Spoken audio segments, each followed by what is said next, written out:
जों मैया नुदों जे आसाम सरकारनि केबिनेटआ 419 टी गार्डेन साहा बागानाव थानाय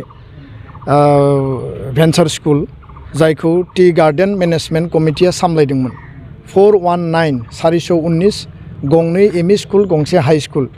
आरो बे रनज पेगु बिथाङा आसामनि सोलोंथाइ मन्थ्रि बिथाङा गावनि टुइटआव होदों जे बे फरायसालिफोरखौ सरकारि खालामनायनि थाखाय प्रभिन्सियेलाइज खालामनायनि थाखाय आसाम सरकारा केबिनेट डिसिसन लाबायनानै जों बे डिसिसनखौ बरायदों खोब पजिटिभ डिसिसन नाथाय एखे लेभेलाव बिटिआर सुक्तिनि 6.3 आधाराव जि स्कुल प्रभिन्सियेलाइजेसननि मेटार दङमोन 3 बोसोर सिगां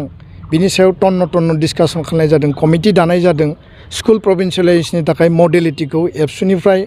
बिटिआर सरकारनिफ्राय जमा होनाय जाबाय आरो बिनि उनाव सरकारा बेखौ प्रभिन्सियेलाइज खालामनायनि थाखाय केबिनेटआव लाबोबाय आरो गोबांबार कलेज प्रभिन्सियेलाइजेसननि थाखायबो एनाउन्समेन्ट होबाय किन्तु जोङो थांनाय 3 बोसोराव